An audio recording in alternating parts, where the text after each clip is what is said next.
Welcome to the Look Who It Is podcast, where we sit down with artists to talk music, life, and all the stories in between.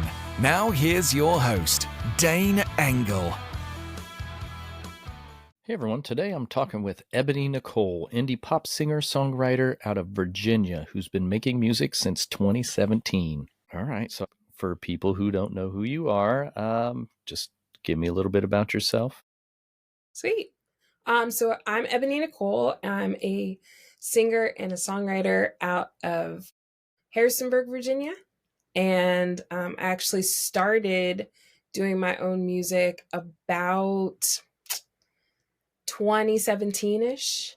I kind of finally got the courage to not just like sing in my room and for my family, but actually like go and play and join other people and like network and different things like that. So I've been writing songs for a little while, but I've been like actually playing them out since about 20. Went to school to do early education. And so I have my early education degree, and that gave me a licensure from pre-K all the way up to third grade. And for the past 3 years, I was a kindergarten teacher.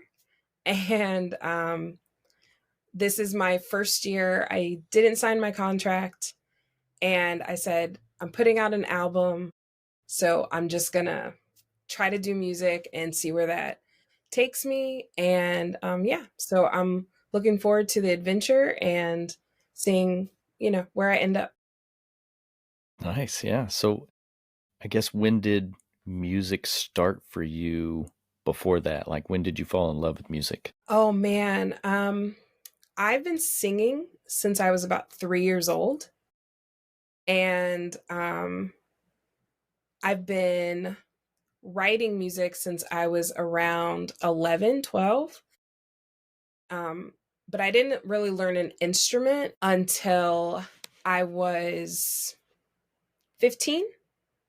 And so music has always been integrated in and out of my life. My parents listened to a lot of music. They never played any music, but they listened to a lot of music. And so I have just fallen in love with like, oh my gosh, I can write a song just like what's on the radio. And so I've been doing that for a really, really long time. I just never had like the courage to like be an artist. And so I kind of got the courage when I finally like worked with a producer that also was a fan and they enjoyed my music. And so then I was like, oh, I can do this. Somebody else likes my music other than me. So yeah. What led you to the producer? Like how did that come about? Yeah, interesting enough. At first, I had a friend who worked at a music studio, and he was the general like manager of that studio. And he did mostly like hip hop and like R&B type music. And I honestly couldn't afford my friend. And he said, well, we got this new guy. His name's Taylor, and you should try him out. I think you guys would like really vibe and gel. And I was like, okay. And then he was like, and you'll be able to afford him. He's new. He hasn't really like set his rates, like that sort of thing. And yeah, and we ended up just clicking, and we've been friends for like almost 5-6 years now. And we've been working together on music for that long. It was the best move. So we had a mutual friend, and that's who introduced us. Now, the music that you started making to the music you make now, has that changed any? Yeah, a whole lot. So when I first started writing music, it was very like poem like, because I loved writing poems like as a kid. And so I had like, like my stanzas in order. And I don't know that I actually knew what like a verse chorus structure kind of was. I was just like, I can write down all of the words and then try to put a melody to them. And that worked at first. They were like okay songs, you know. They were also like about nothing. And so once I kind of like started living life and experiencing things and writing more like my feelings, and how something made me just react or respond, you know, to a situation, um, then my music became a little bit more in depth and a little bit more complex in a way. Also, when I started really working with Taylor and we started knowing each other a little bit better, um, he was like, well, if we're gonna write pop songs, but we're gonna write love songs, then we got to use lots of sound and we got to make it ambient and we got to, you know, he really like guided me in space in a song and letting people feel the emotion that I was feeling, and how to make that kind of come across through a song. So, yeah, my songs have changed a whole lot. So you write the lyrics first, and then how do you come up with the melody to go along with those? Yeah, I think writing is so weird because each song kind of has its own little process. But yeah, I'm a lyric person first before I am a melody person.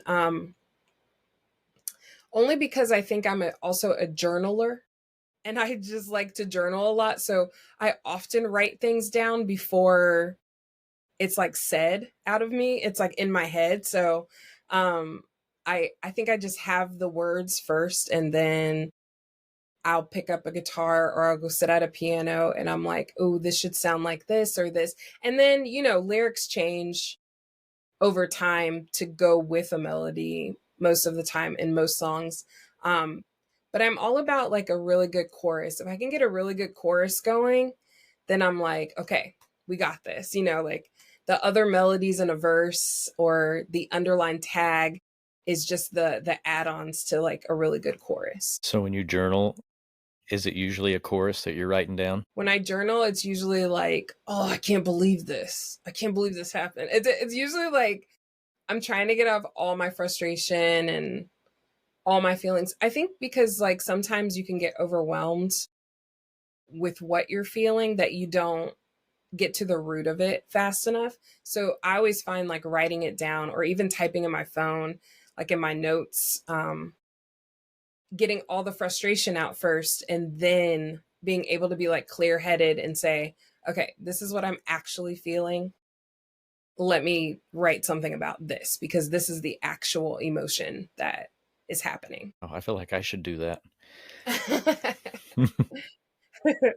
I feel like I've been journaling for I don't know, maybe I didn't have enough friends growing up.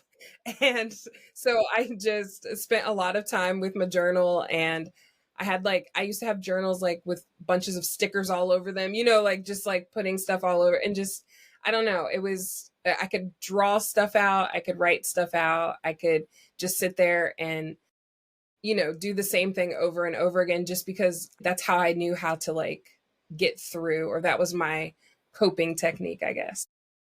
Do you still have them? Yeah, I do. Most of them are in a storage unit right now because I just moved back in with my parents. So most of them are in a storage unit, but they're all like in a huge tote that is like marked like only Ebony. You know, like it's just like Right. it's mine. Nobody looks at it but me, that kind of It's got one of those little heart-shaped locks on thing. it. So you're in Virginia right now, correct? Yeah. Okay. And So, but did you grow up in Virginia? so I did sort of. I have been here since I was going into middle school. And then and that was around like the late 90s, you know. And then I also went to JMU here. So I have been here. But my parents used to open up Costco's all over the US. So I am originally from Tacoma, Washington, which is right outside of Seattle. And I grew up there a little bit, and then we moved, from place to place to place, and ended up staying in Virginia till I graduated college. So yeah. So pretty much always just been more in Virginia than, well, a little bit Yeah, everywhere, right? I've been a little bit everywhere, but yeah, more in Virginia and more on the East Coast than I have the West Coast, because Tacoma is the only West Coast place I've been to. We've been to a lot of East Coast places, so. So did you change a lot of schools in between, or? Yeah.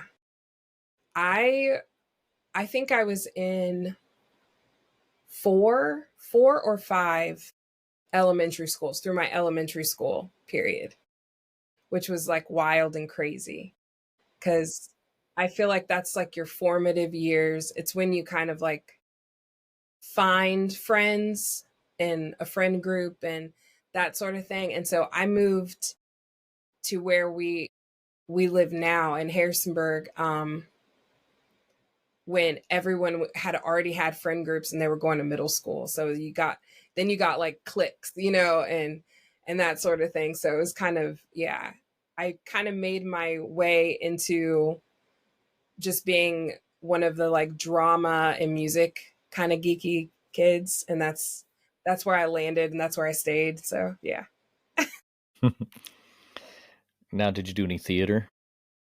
So I was, I'm not an actor by any means. But I did do like musicals and stuff, because when you're a part of choir, and especially like I was a part of like three choirs in my school. So I was like, you have to be a part of like the extras, in musicals and things like that. So yes, I was a part of theater, but not because I was looking to be a part of theater. I was just, Gotcha.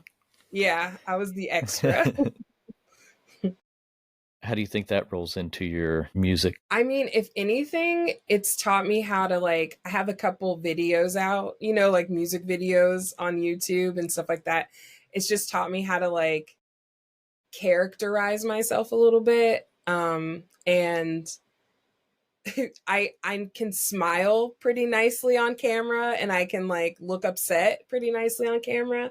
Those things really taught me. I think theater also taught me to be like pretty photogenic, because we had to like, from like eighth grade on, we had to do like 2 or 3 headshots a year.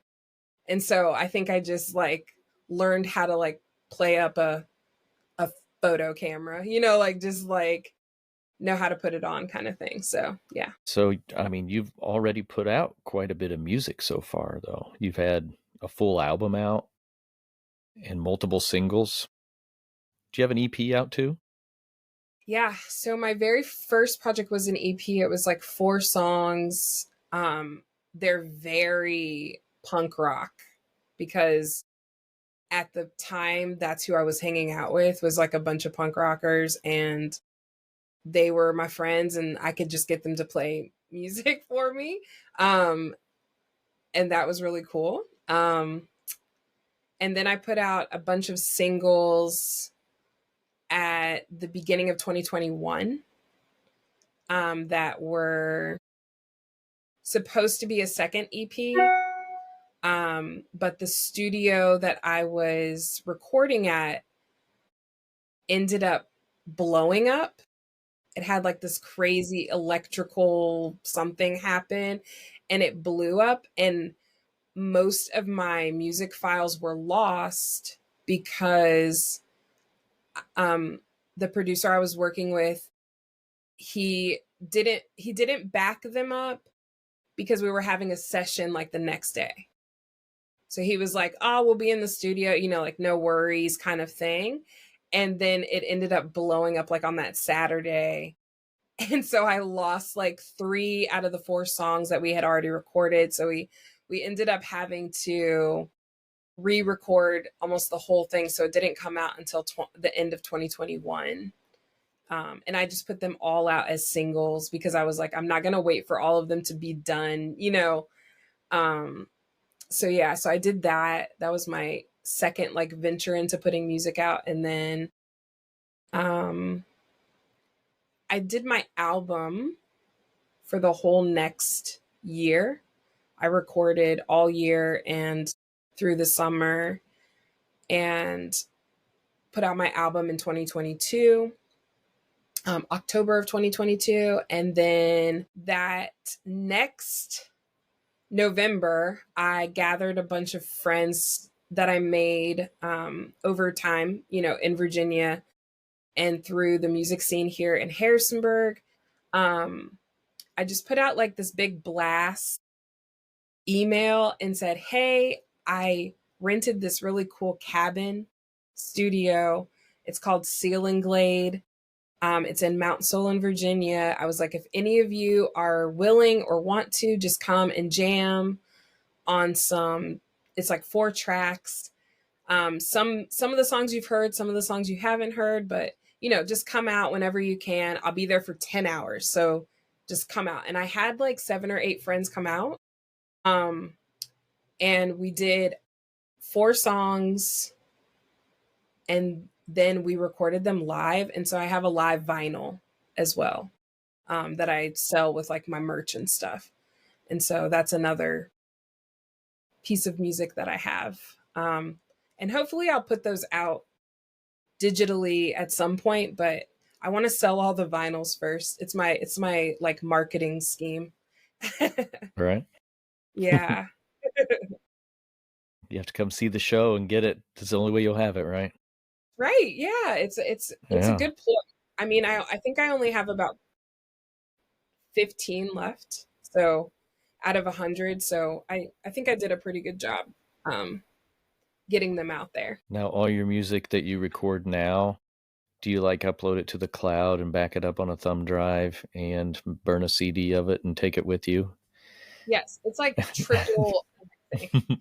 I also take so much video and like little recordings while we're in the studio, especially like if we find like a special sound or some kind of new instrument like that we're using, because if anything gets lost, I'm like, I have my phone at all times, like I will just go back and look at a video and be like, it was this, or we have to use this again, which is, yeah. So you're playing out a lot? Do you play a lot of shows?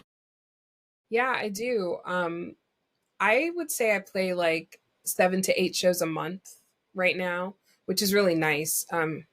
It's cool to have lots of connections. I have lots of friends that also play music. So I get put on a lot of bills as well. But I've also made like, especially locally, I've made lots of connections with different vendors and venues here so that I can also be playing there as well. I also put together a lot of shows. I think it's so much fun to play with my friends. So I just put together like a really cool bill, like me and like 2 other people, so that people are getting like their money's worth when they're coming, because I have really cool and talented friends that are always willing to play a show with me, which I'm so grateful for. The venues probably appreciate you doing the legwork and getting, all that together and stuff for them too. Yeah. It's really nice. I always think like Harrisonburg's this little treasure as well, because there's so much great music here. Do you have a favorite place to play? Ooh. So right now, in Harrisonburg, my favorite place to play is this place called Sagebird Cider Works.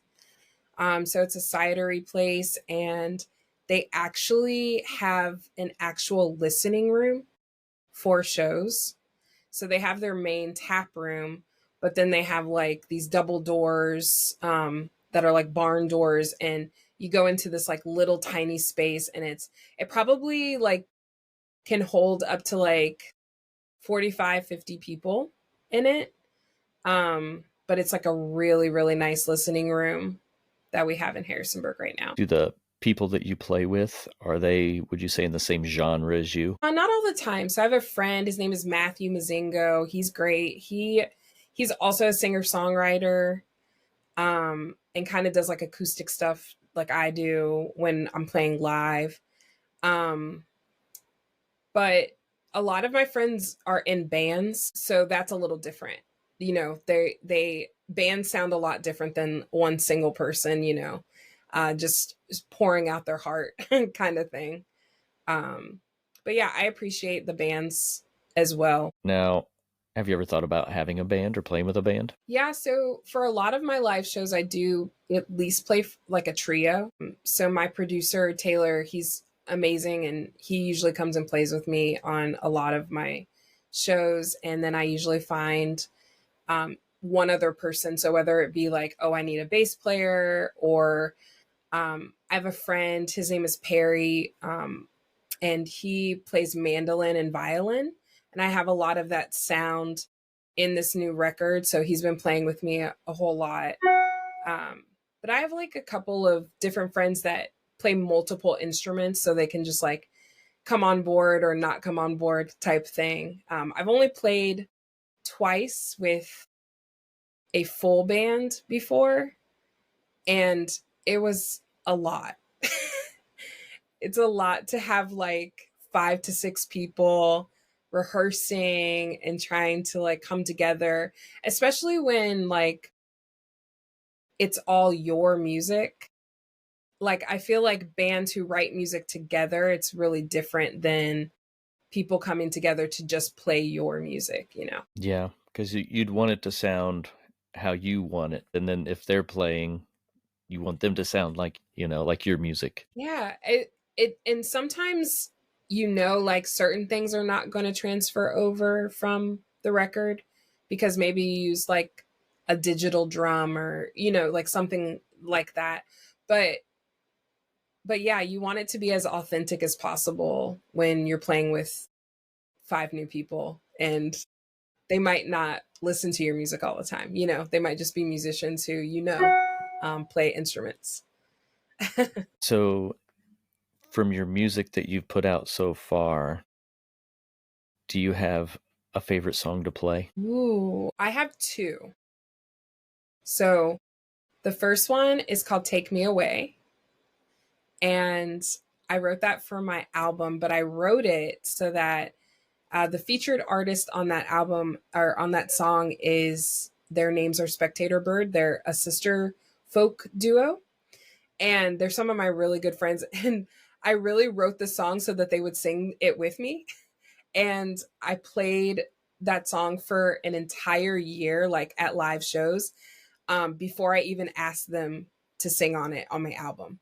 Like I was just like telling people like, I'm going to ask my friend Spectator Bird to sing on this song and it's going to be amazing, all these things. And I was just like putting it out to the universe that they would find the time and say yes to singing on my record. And they did. And it turned out like so great. It was probably one of the first times it wasn't just me and Taylor in the studio as well, because usually it's just me and Tay. And so it was fun, the 4 of us being there and having the input and just like figuring out what the guitar should sound like and what other instruments we wanted to put along with it. And so that's like one of my favorite songs to play. And I love when I can actually do a show with them and actually play the song together because it's a lot of fun.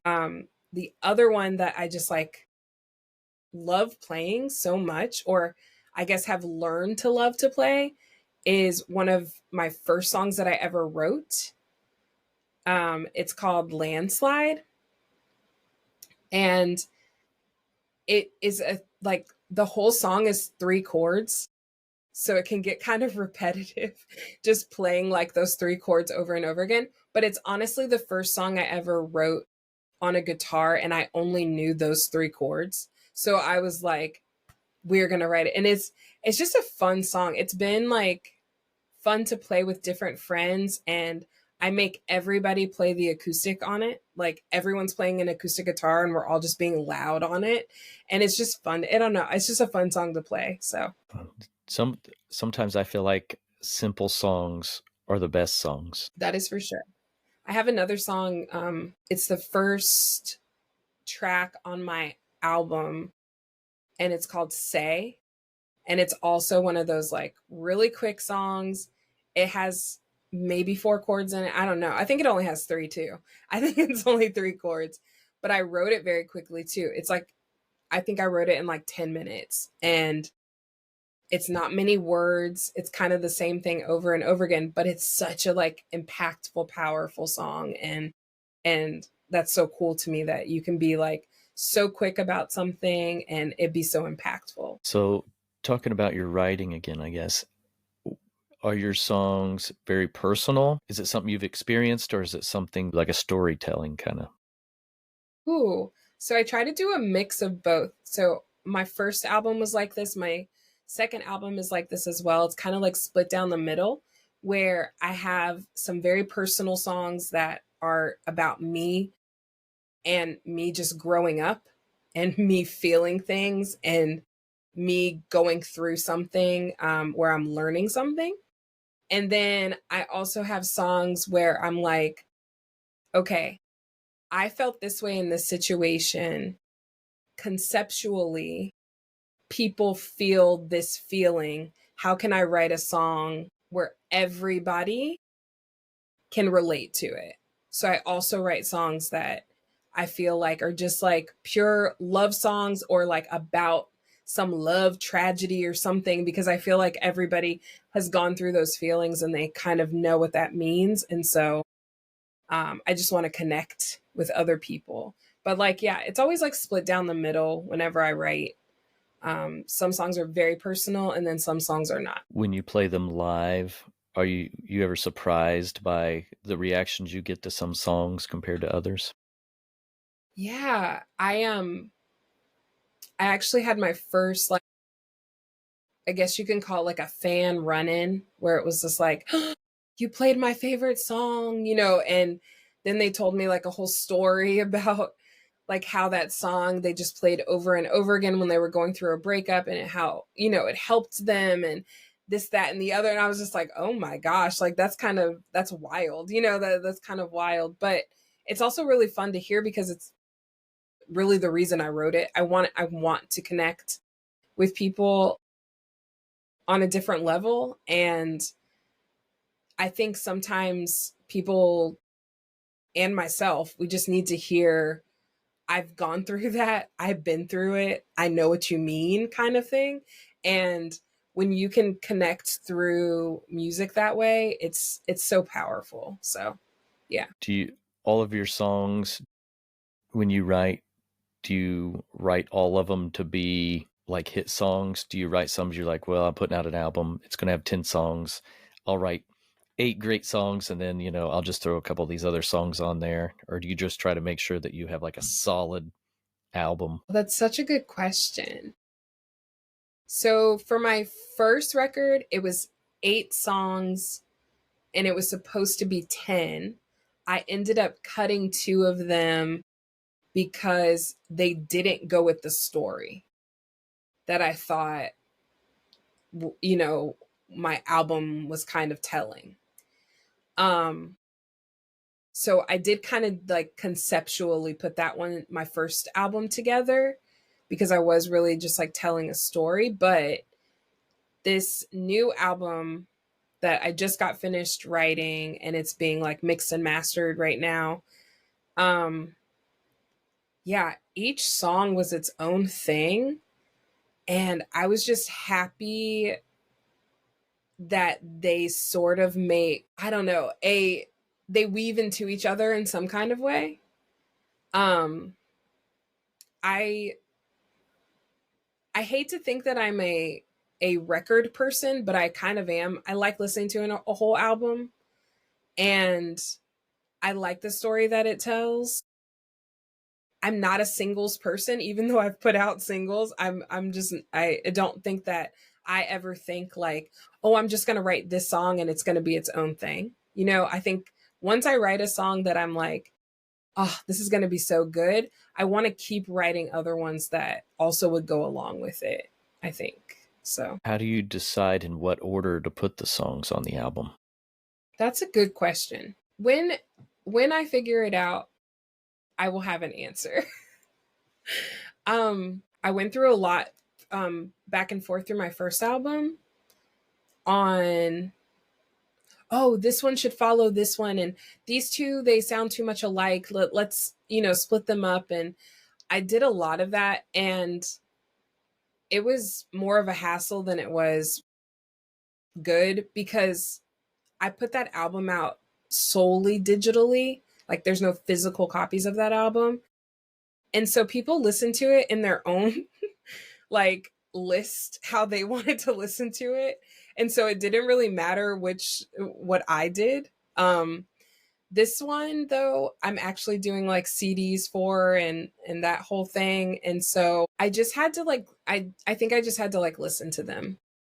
When I listen to them, I'm like, ooh, what do I want to hear next? I feel like that would be really difficult because you'd be like, oh, I want to put all my favorite songs right at first. But then Yeah. you're right. Like if you put them on Spotify, it goes by streams or something. So then it might jumble them all up anyway. Yeah, so I think that I have like total favorites on this album. And I actually didn't want to put them so far up. Like I wanted people to like listen to it and then get to it.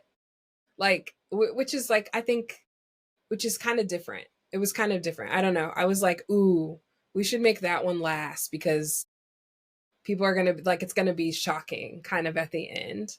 Um I also did like the one thing I had to do on this new album was the first song and the last song are written in the same key and they have like a similar kind of riff to them, but one is piano driven and one is guitar driven, but it it makes the album loop really nicely so that you don't even know like, oh, I went back to the first song, which is like my dream album that you're just like listening to it and don't even realize you've started it over again.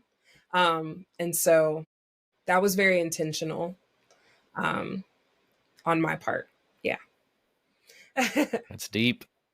Yeah. I don't know. I like stuff like that. I feel like other people do too, but maybe they don't know that they like stuff like that. But I feel like when you're intentional about it and when you're intentional about placing something somewhere, it'll reach the right listener and they'll also appreciate it just as much as you do, you know. It's like when I'll listen to something, but I don't hear it. And then I'll read somewhere or see, and they'll talk about an album and how it does something like that. And then I'll be like, oh, I got to go re-listen to that. Yeah. And then be like, oh my gosh, it does, Yeah, it's so much So fun. I never thought like curating a group of songs would be so fulfilling, but it really is like really fulfilling. When you like finish a project, you're like, "Oh my gosh, like made that happen." You know, like it's just like it's so cool.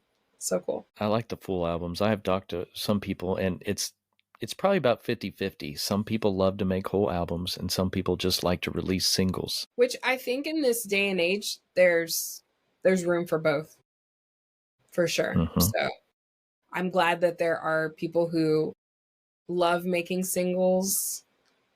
And maybe I just haven't made a single that I like truly like love, you know, like that I'm just like, man, that really stands alone, you know, by itself. I don't know. I want to get into some kind of fun questions. All right. If you could collab with anyone on a song, who would be your dream collab? Ooh, okay. I'm going to do a producer that I want to collab with, and then I'm going to do a singer that I want to collab with. So, producer that I would love to collab with because he's just like a pop superstar would be Ryan Tedder because he writes just like hits after hit after hit for so many people. He's actually like really like I've seen a couple of things where he's been in the studio and he seems like really cool in the studio like since. But singer wise, I have a favorite singer. I have two favorite singers, but one of them, her name is Sasha Allen Sloan, and she's out of Canada, I do believe. But she's amazing, and she just makes sad girl love songs. And it is just like, I don't know. It's the genre I want to be in. It is literally like, it's so nice. And she makes like such sad girl music, but it's so beautiful and so pretty. And she sings kind of monotoned, which is like really cool too, because it's kind of opposite of what most of her instrumentation is like. And I don't know, it would seem really cool. I think I have a very floaty, angelic voice when I'm singing sometimes. And so I think it would be very complimentary of each other to like do a duet or some kind of collab together. Yeah, that would be like a really big dream of mine. And what is a type of music that you listen to that people wouldn't think that you listen to? I would say probably like early 2000s country pop, like a good Shania Twain. I Although I live in that weird place where it's like, is Virginia Southern? Is it not Southern? You know, like that sort of thing. Bluegrass and like old time music and like country music is very big here. Um, and it's not something that I like roll into ever, but you get me like a good Shania Twain ballad. Like I do a cover of like Still the One because it's like ultimately one of my favorite songs and I wish I wrote it, you know? Um and yeah, I mean, you also have like a good, I don't know. I was a big One Direction fan. So I love like One Direction music. Like which is not, I don't know. I don't think that like people who listen to my music would be like, "Oh yeah, she was Right. she was into Harry Styles real bad." You know, like I don't think that people would like know that. So Were you pretty upset when they broke up? I was upset when Zayn left. I don't know that I was upset when they like all, you know, went their own ways, but I was older then, so it was okay. That's fun. Yeah. Now, do you have any fun stories from any shows? Like anything that's happened that's just crazy? Man, do I have any? I wanna say that I do. I will say, so I have I played at this special place called the Camel. It's in Richmond, Virginia. It's a cool spot, but it's kind of a grungy spot, you know. It's where like rock bands play, you know, and I set up a show there and it was the coolest show ever because it was the first time I played with my friend Brandon and one of the first times I played with Taylor. And we all like switched off instruments while we were playing. So like each song we were playing kind of something different. And that was really fun for me. Um, and I wish more people came to that show so that they could see how cool it was. But it ended up being one of my lowest like attended shows, which was like so crazy. I think we played for like 7 people, like honestly, which is so wild. And we made like just enough money ticket sale wise to like pay the sound man that was there that night. So Nice. it was a very interesting show to say the least. Well, maybe those 7 people, you got 7 new listeners that probably never would have seen you or heard you before, right? So true. So true. I spoke with a lady the other day and they do like a party band, Okay. and they play a lot of weddings and conventions, corporate events, Oh my and gosh, that's craziness. they played for 10,000 people. What? That's Yeah, wild. for like a corporate event, and then the next day they played a grocery store grand opening. I love that. That's so great. Yeah, That's and she's like, awesome. "Hey, if they want to hear us, we'll be Yeah. there." Yeah. So yeah, they've done it. She Yeah. says she likes telling that story, That's great. That's a but good, I mean, that's a good attitude to have. I'm always grateful that it's always just like not my family, you know? When the crowd's just like bigger than my immediate 4 people that are in my family, then I'm, you know, I'm good. yeah, are they still? Do they come to a lot of your shows? Yeah, they do. My mom and my dad try to come as much as they can, depending on like how late I play. Because sometimes I'm like on a bill and I could be like second to last, and it's like 9:30 or 10 o'clock before I even go on stage. But my sister supports me a lot, and she comes a whole lot to a lot of my shows. So Awesome. yeah. I know as I'm getting older, and it's like I'll go to a concert and I'll be like, oh no, there's 3 openers. I'm not going to make it to the I know it's a lot. headliner. Yeah. I played a benefit for like the local, I think it was like the local like cat like what are they called? Rescue cat, sorry. It's like a cat Oh, rescue. okay, yeah.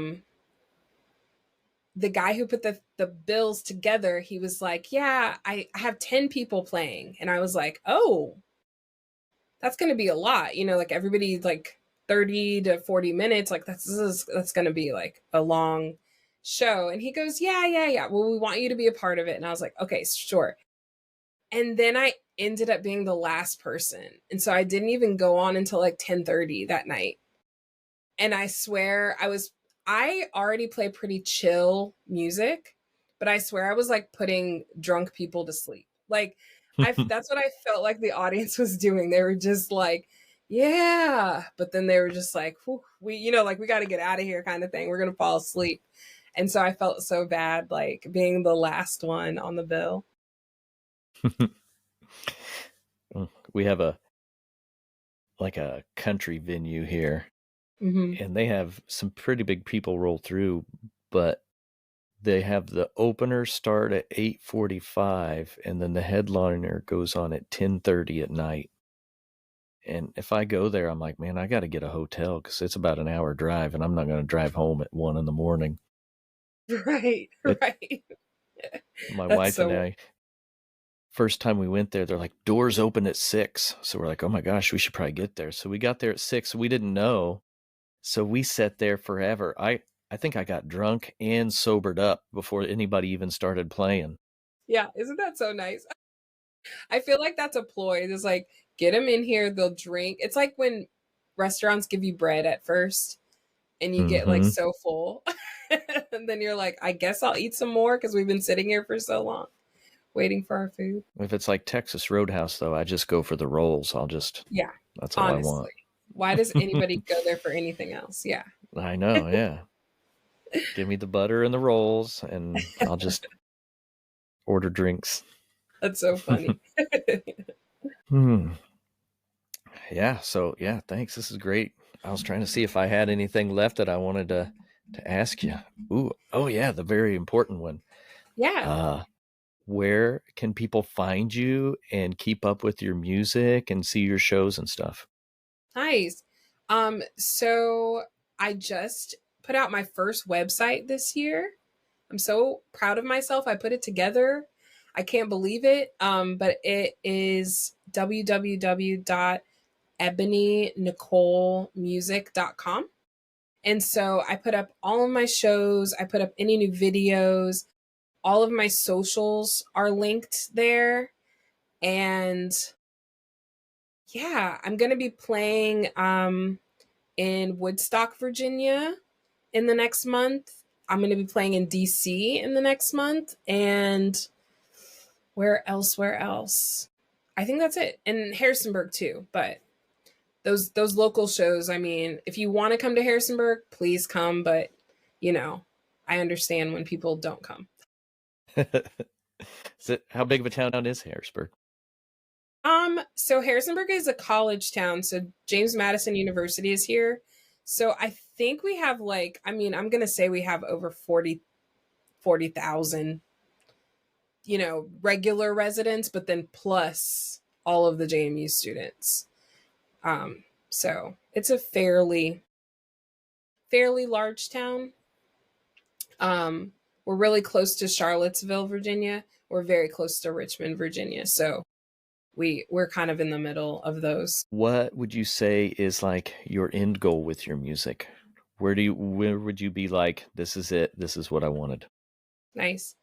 I think my end goal with my music is for somebody else to say, man, you write really cool songs. Will you come and write with me? Because I've always wanted to be a songwriter. I just really haven't found anyone else who wants to sing what I write. So I sing it. And I'm just waiting for somebody else who wants to be like a really cool artist, but they might not know how to write very well. And I can be their like little ghostwriter in the background. Because that's my real goal in life. If I could just like live in a studio, record a bunch of reference vocals, and make songs, I mean, I think that's what I would do. That's probably my end goal in this whole thing. And it would be a shame for you to not keep singing though, because I think you have a really great voice. That's kind of what I seen you like my posts, so I'm like, oh, I better check this out, see what's going on. I looked up your name, I was like, oh, I got a messenger. Nice. That's so good. I do enjoy singing. Singing is so much fun for me. I also enjoy writing my feelings, so I don't think that will ever stop. But I'm not like looking to be like your next big American Idol. Like that's not that's never been like my super goal in life. I've always wanted to be a songwriter, and I've always wanted to work with other artists. I've always wanted to um keep producing with my producer. Like we work really well as a team and we make really cool songs. And so I want to be able to do that for somebody else as well, not just myself. And, I want to keep playing shows. I want to keep getting better live. I want to keep getting better at my instruments and different things like that. So I will keep doing this, but yeah, definitely a different end goal. Thanks for having me and listening to all of my shenanigans. Yeah, no, loved it. Awesome. Thank you so much, Dane. All right, thank you.